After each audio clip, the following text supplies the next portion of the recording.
নমস্কার বন্ধুরা, আমি আজকে নীলিমা কুকিং শোয়ের থেকে বানাতে চলেছি এই যে পেঁপের চপ বানাবো। আপনারা দেখতে থাকুন। এই যে আমি পেঁপেটাকে ছাড়িয়ে 4 টুকরো করে কেটে নিয়েছি। এবার আমি এটাকে পুড়িয়ে নেব এটার ভেতরে। আর দুটো ডিম সেদ্ধ করে এই যে ছাড়িয়ে রেখেছি, ডিম দুটোর সঙ্গে দেব। কীভাবে বানাচ্ছি আপনারা সঙ্গে থাকুন, দেখতে থাকুন।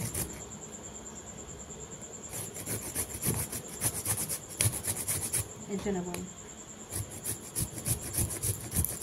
এই যে আমার পেঁপেটা হয়ে গেছে ঘষা। এবার আমি ঘষছি ডিমটা।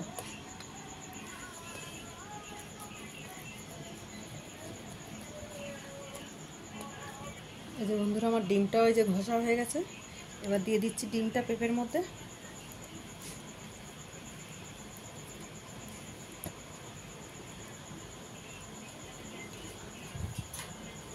দিয়ে দিচ্ছি পেঁয়াজ কুচি আর লঙ্কা কুচি।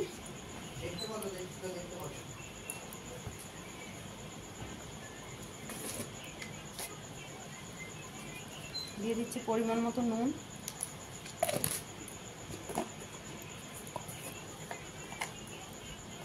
দিয়ে দিচ্ছি একটু লঙ্কার গুঁড়ো।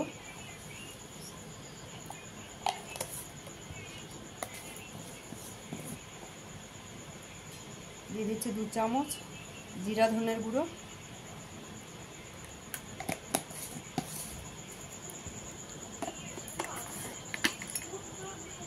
দিয়ে দিচ্ছি পরিমাণ মতন হলুদ গুঁড়ো।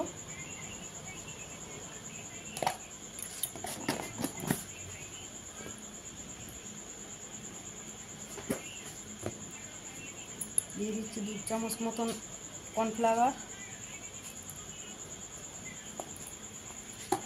দিয়ে দিচ্ছি 2 চামচ মতন বেসন।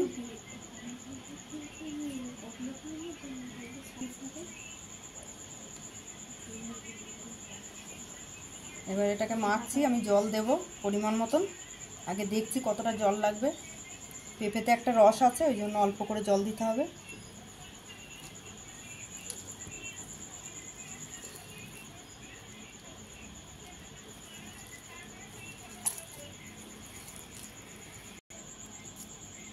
এই যে আমি এইভাবে মেখে নিয়েছি। এবার আমি শুরু করব ভাজতে। আমি যাচ্ছি কড়াই ফড়াই বসাই। বন্ধুরা, ধরিয়ে দিলাম গ্যাসটা।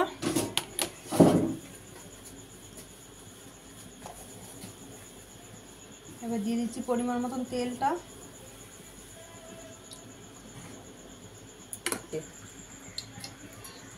বন্ধুরা, আমার তেল গরম হয়ে গেছে। আমি এক এক করে দিয়ে দিচ্ছি চপগুলো।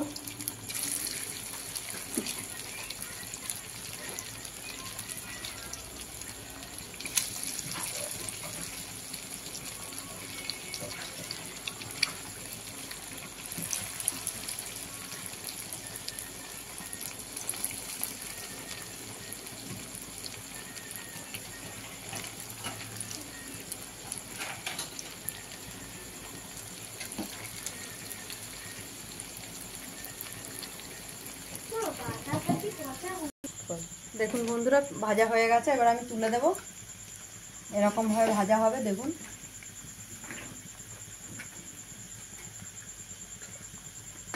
এই যে এরকম হবে পেঁপের বড়া। চপও বলা যায়, পেঁপের চপ। নীলিমা কুকিং শোটিকে আপনারা লাইক কমেন্ট শেয়ার করে দেবেন। ইউটিউবে গিয়ে সাবস্ক্রাইব করে নেবেন। আর ফেসবুকের বন্ধুরা আপনারাও লাইক কমেন্ট শেয়ার করে দেবেন। আর দেখবেন আমার নতুন একটা পেজ খোলা আছে ফেসবুকে, নীলিমা কুকিং শো বলে। আপনারা সেটাকে ফলো করবেন, লাইক কমেন্ট শেয়ার করে দেবেন।